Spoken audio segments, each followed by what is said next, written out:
José Carra, bienvenido a Artefacto. Muchísimas gracias por abrirnos tu piano, abrirnos las puertas del CAN, de donde estamos realizando este programa. Cuéntanos, ¿qué estaba sonando? Pues estaba sonando La Barca, bolero de Los Panchos, porque, bueno, lo grabé en el último disco de La Canción Más Triste, como el tema que abre eso, porque estaba en una época en que estaba muy desconectado de la música y de repente, que es curioso, volver a lo primero que me enganchó con la música. O sea, el bolero este fue como lo primero que empecé a escuchar otra vez, y como el disco estaba un poco en ese momento, dije, hostia, tengo que meter esta canción que de pequeño ya me flipaba a muerte, ¿no? Y que llevo escuchándola y tocándola toda la vida. La canción Más Triste, que forma parte del disco del mismo nombre, que grabaste en directo en Sevilla, en el Teatro Central, durante 1 hora ininterrumpida. Cuéntanos un poco cómo fue ese salto al vacío de grabar un disco, de grabarlo en directo. ¿Fue una exigencia especial a la hora de enfrentarte a un reto como ese o no? Más que exigencia fue como más atrevimiento, creo, porque es verdad que yo he tocado mucho solo y siempre quería hacer eso de tocar como todo seguido, como porque siempre, por eso saco discos en la peor época para sacar discos en la historia, porque necesito siempre como más tiempo para contar algo, ¿no? Y siempre quería hacer así, pero al final siempre pensaba el público, estaba como va a tirarlo 1 hora ahí callado.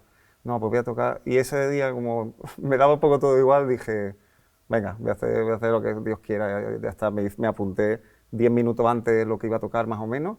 10 minutos antes. Sí, más o menos sabía lo que quería contar, tenía una serie de temas y pues venga, aquí voy a hacer una transición, aquí no sé qué, aquí tengo que hacer dibujos incluso, ¿no? Y entonces, fui, expliqué que estaba desolado y que por eso iba a hacer como ese concierto. Toqué la hora y pico y después al acabar dije, hostia, como que va a ser el concierto que más conectado he estado, porque supongo que por ser sincero, ¿no?, con lo que quería hacer. Y la gente pues como casi 1 minuto de silencio en colapso y luego y todo, la verdad es que me gustó mucho todo y estoy contento.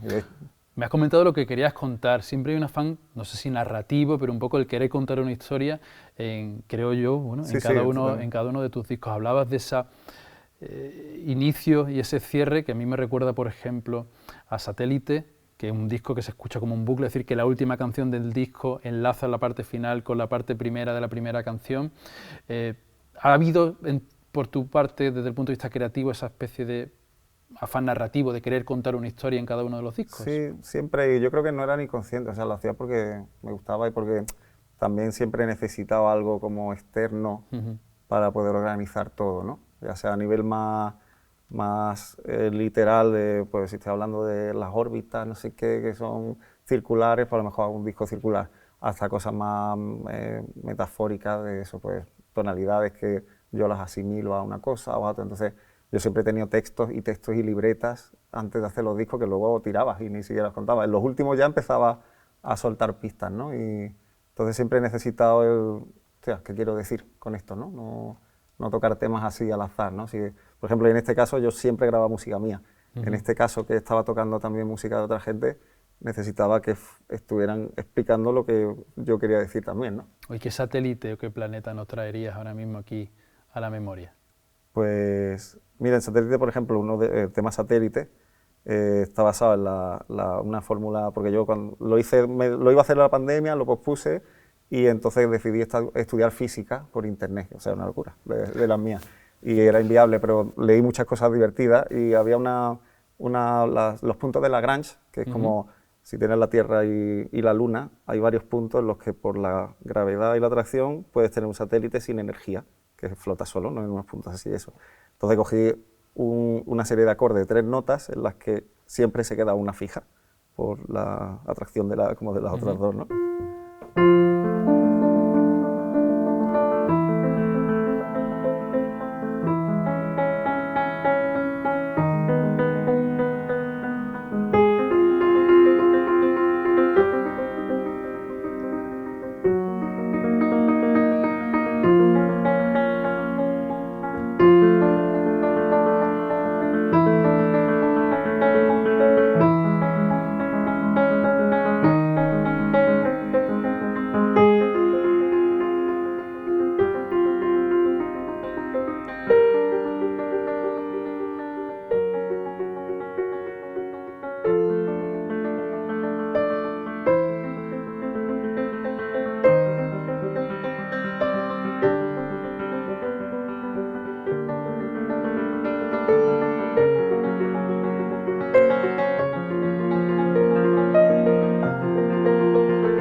viniendo de tu satélite, y aunque sea un chiste muy malo, en este Moonwalker que estamos haciendo por tu discografía de satélite, nos iríamos a Santuario, un disco, no sé si más espiritual, grabado durante la pandemia, aquí precisamente en el CAN, comentabas antes fuera de cámara. Sí, lo grabé como en diferente, como cada tema, como en un sitio, pero uno lo grabé aquí también.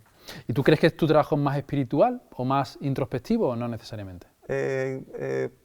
Sí, claro, era un momento de estar ahí como, de buscar ahí como aliento un poco y también, o sea, yo me considero espiritual, o sea, a lo mejor no religioso, pero sí que he utilizado música religiosa en ese disco porque como también nuestra tradición, ¿no? Y era más eso, para mí el santuario al final era el tener el piano, tener mi disco, como las estampitas, ¿no? Pero tener mi disco de Bach, mi disco no sé qué.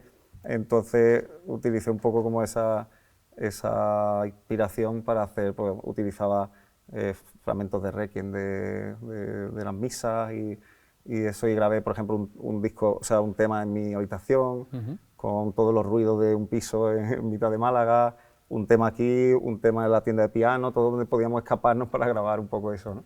¿Y qué nos traerías de Santuario, por ejemplo? Un tema que se llama Sacrificio, ¿no? Que es el que grabé ahí en mi casa.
Bueno, pues Crisálida es el segundo libro que Fernando Navarro publica en Impedimenta, que es una de nuestras editoriales favoritas. Es un libro que tiene elementos también de terror y un poco ahí roza el género, pero yo creo que se lo puede leer cualquier persona porque la verdad es que está escrito de una manera increíble y aunque tenga descripciones un poco poéticas, pero se lee de una manera como muy ligera, o sea que es recomendable para cualquier público, y nos relata la historia de una niña nada que aparece en un hospital y entre las medicaciones y un poco el trauma y los sueños nos va relatando lo que le ha pasado en los bosques de la Sierra Nevada, en Granada, cuando su padre decide llevarse a todos sus hermanos, a su madre y a ella allí, un poco en ese momento de antisistema, ¿no?, que hace mucha gente de me voy al campo, pero con mucha más violencia y bastantes elementos así, pues eso, de género, pero muy, muy recomendable. Bueno, José, que con el fragor de la música no te hemos presentado a todos los que estén viendo esta edición de Artefacto. Eres músico, compositor, improvisador, docente, una de las figuras más sugerentes del jazz, de la música contemporánea, diríamos, no solo del jazz, no solo en Málaga y en Andalucía, sino también en España. De esas figuras que tú incluso reivindicas dentro de una sola persona, como es tu caso, de compositor, de intérprete, de improvisador, ¿por dónde empezarías? Yo creo que por escuchar, por escuchar música y que te guste tanto que quieras participar de ella, ¿no? Pero yo siempre he tenido eso, me acuerdo de pequeño de libros del Museo del Prado, no sé qué, quiero ser pintor, o ir a no sé qué, quiero cocinar, ¿sabes? Era muy así. Y al final yo creo que lo primero sería, creo que improvisar, ¿eh? ¿Sí? Sí, te habría dicho en otro momento a lo mejor interpretar, pero como lo mío era tocar ahí sin saber un poco, que era tocar, pero al final. Y luego después de estar tocando, estar sacando cosas de otra gente, era, hostia, yo también quiero aportar como mis cosas, ¿no? Entonces, al final tocas eso y la improvisación al final es como un juego, entonces yo incluso siempre que estoy tocando, que esté tocando una pieza mía o una pieza de algo, siento que estoy improvisando, o sea, tengo la misma sensación de que no está escrito, ¿no? Y ese improvisar, ese trastear, ese experimental está de alguna manera también en el ADN del sitio donde estamos, del CAM, de una escuela en la que tú también eres docente, y cuéntanos un poco el método o el no método que seguís, aunque al fin y al cabo sois una formación reglada desde hace muy poco tiempo. Cuéntanos un poco el experimento, entre comillas, del CAM. Sí, bueno, la escuela sí que es como más abierta, ¿no? Y siempre intentamos que estén como en contacto todos los alumnos, a lo mejor el profe de batería se lo lleva a otro sitio, y siempre es un poco trabajar sobre todo mucho el oído y poca partitura. Luego la partitura viene más tarde, pero siempre es como, primero atraer al alumno a que le guste, que quiera estudiar, ¿no? Y luego eso, y luego está la parte del superior de que claro, estudio reglado con programación, pero aún así son todos profesores que están en activo, todos amigos nuestros que sabemos que tocan, que son atractivos, que saben enseñar y que claro, el alumno que va a verlo dice, o sea, que me sé sus discos, ¿sabes? Como tú estudiar con alguien que admiras, yo creo que es muy importante también. Entonces, al final tenemos una programación, pero es verdad que adaptamos mucho al perfil, porque cada pianista, incluso intentamos, por ejemplo, somos 3 profes de piano, intentamos que el alumno que encaje más con el perfil mío esté conmigo y todo, y al final los cambiamos para que reciban también otra cosa, ¿no? Entonces, está como muy personalizado, como diría yo, ¿no? ¿Te acuerdas de la última o de la penúltima pieza que has tocado en clase? Pues sí, con mi alumna. Hay un tema que se llama A Blossom Fell, un estándar que se lo dije a una alumna mía y lo había tocado con ella.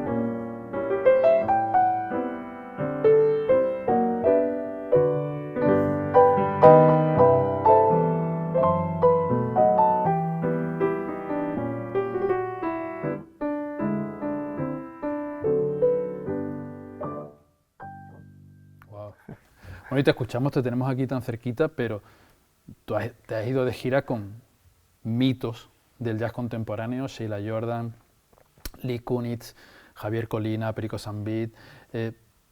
¿Cómo ha sido esa evolución? Es decir, ¿cómo es alguien que empieza a tocar desde mala, que empieza y acaba tocando, por ejemplo, con Sheila Jordan o con Lee Kunitz? Yo no me lo explico. ¿Tú tampoco te lo explicas? De hecho, una vez me acuerdo que estaba ahí durmiendo una siesta y me levanté de un ataque de ansiedad y como decir, hostia, voy a tocar a sitio o me pagan por ir a tocar y la gente va a verme tocar, que pues esto que sabes que es como lo veo un poco irreal a veces.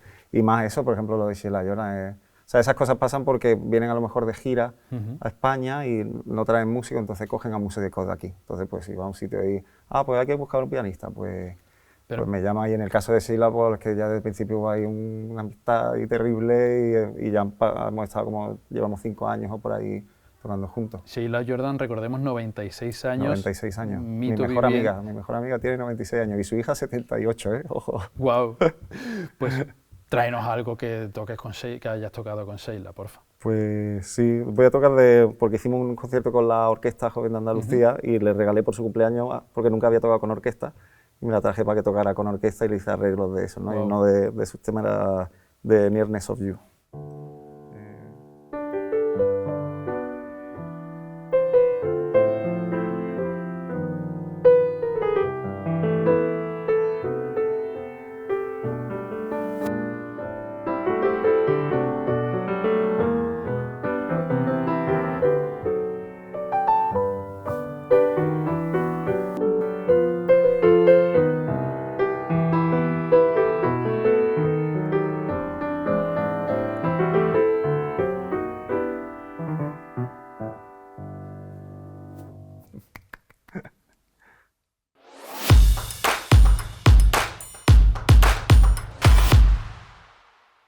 En el año 2016, la colección del Museo Ruso presentó por primera vez en España la obra de Pavel Filonov. Fue una sorpresa absoluta porque era un artista completamente desconocido y mostraba una parte de las vanguardias del arte ruso que apenas habíamos tenido noticia en nuestro país. En la exposición Utopía y Vanguardia, cuyo recorrido cronológico y temático nos permite hacer ese relato pictórico de cómo va evolucionando el arte de vanguardia ruso, tenemos una pieza de este artista muy señalada y propia de su estilo pictórico de los años 20. Esta cabeza de 1925 marca un periodo final en las vanguardias de Pavel Filonov y nos da pistas y nos da claves de ese arte tan singular, tan propio de este artista que era completamente diferente a todo lo conocido entonces. Si prestamos atención a la obra nos daremos cuenta que es un espacio laberíntico lleno de piezas de color casi atomizadas y que en el centro superior aparece una cabeza. Para Pavel Filonov el arte analítico debía ser la manera de contar a través de la plástica cómo estamos todos interconectados y al mismo tiempo cómo introducirnos en la verdadera profundidad de la vida y de los ciclos vitales. Eso él lo entendía casi viendo la realidad como con un microscopio. La obra está plagada de puntos de color, llega a algunos puntos casi infinitesimales, apenas se ven, y nos marca mucho, nos subraya la manera de entender el arte que tenía este artista tan singular. Unos años después, su obra sería prohibida y no sería hasta la posterior perestroika, a finales de los años 90, de los años 80, cuando Pavel Filonov sería conocido en el mundo por primera vez. Bueno, José, nos hablabas antes de ese niño de 5 o 6 años que se encontraba los libros por su casa, que iba escuchando música. ¿Cómo recuerdas a ese niño que iba trasteando, si no recuerdo mal, la guitarra incluso antes que el piano? Sí, yo empecé con la guitarra porque era lo fácil, ¿no? Y en el colegio me quité de karate para apuntarme a guitarra y descubrí los boleros y los panchos y ya yo quería enseñar a mis amigos que tocaran para hacer algo como los panchos. Era mi ilusión, aunque luego ya me pasé al piano y se disolvió. Oye, si imagínate, tienes un niño y una niña y te dice, papá, que yo quiero ser músico, ¿tú cómo te tomas la noticia? Le pongo los panchos. ¿Sí? Claro. Si no se lo vas a quitar de la... Que va, porque luego, o sea, si no, se desinfla, pero si quiere hacerlo, mágico. Aunque ¿Sí? mira cómo estoy yo, o sea, habría que ver. Bueno, yo no te veo tan mal ni musicalmente, ¿eh? No me quejo. Oye, y hablando de esa formación, tú después pasaste al conservatorio, ahí pasas de la guitarra al piano. ¿Cómo recuerdas esos años de formación? ¿Qué te han mantenido? Pues yo quería hacer como cosas que no se podían hacer en el conservatorio, o sea, quería sacar canciones de oído, pero a la vez tenía que hacer, entonces, como tenía facilidad para piano, no estudiaba mucho porque hacía todo lo otro que me gustaba, y creo que eso también me ayudó al final a ser ahora, a luego interesarme más por la improvisación y por otro tipo de maneras, ¿no? Porque siempre ha habido un poco de afán de contracorriente, es decir, tú mezclas jazz, música electrónica, pop, música clásica, entre comillas. ¿Tú con los puristas cómo te llevas? Yo me llevo bien con todo el mundo, pero, ¿Sí? pero nosotros somos mejores. No, pero sí, yo es que como me gusta tanto la música, me gustan los Panchos, pero me gusta Mahler y me gusta Radiohead, es que no puedo, o sea, yo soy todo eso y todo eso gusto es lo que al final hago, no tengo como cosa de mezclarlo. Y en esa mezcla, ¿te vas más hacia el jazz o no necesariamente? Es que el jazz yo no lo veo tanto más como un género, al menos como ¿Sí? yo lo hago, sino como una manera de entender la música. Entonces, al final se toca una canción, se improvisa sobre ella, pues si toco un tema de Radiohead no lo hago igual, lo hago como a mi manera, cambio acordes, y entonces es más una forma de ver la música que un estilo. Entonces es difícil, porque hago jazz pero no suena a jazz, pero ¿sabes? Porque lo entiendo de esa manera. ¿Y has escuchado alguna vez eso de que el jazz es una música elitista, entre comillas, o no? Pero sí, en realidad lo dicen más del clásico también muchas veces, pero gente, o sea, la gente tiene sus problemas y los manifiesta como puede. Yo creo que sí. ¿Crees que es un prejuicio?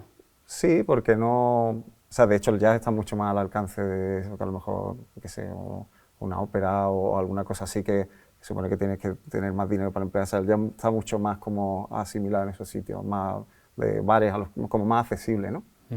Oye, estamos hablando de ese niño, en ese recorrido circular que estamos haciendo por tu trayectoria.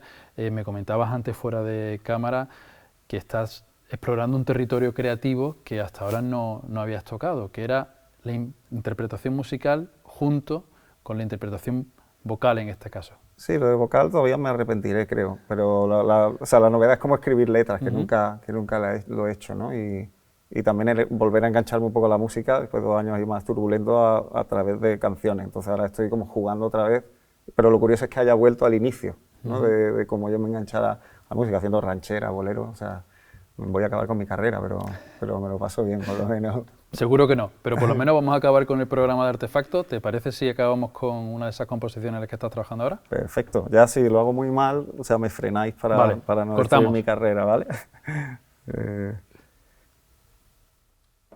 Esto es una ranchera, ¿vale? Venga. Ya sé que te fuiste, que nunca me quisiste y que por real que fuera, tal vez lo pareciera, la historia verdadera de nuestros corazones. Pudiste haberlo hecho sin destrozarme el pecho, con más tiento y cuidado, sin dejarme deshecho, el corazón ajado y el alma hecha pedazos. Solo quiero decirte que tengo cicatrices, más que aunque duela el duelo y las noches de desvelo, entiendo lo que hiciste. Tenía que darme cuenta que uno solo vuela si no conoce el destino, que cuando no hay camino el alma encuentra su senda.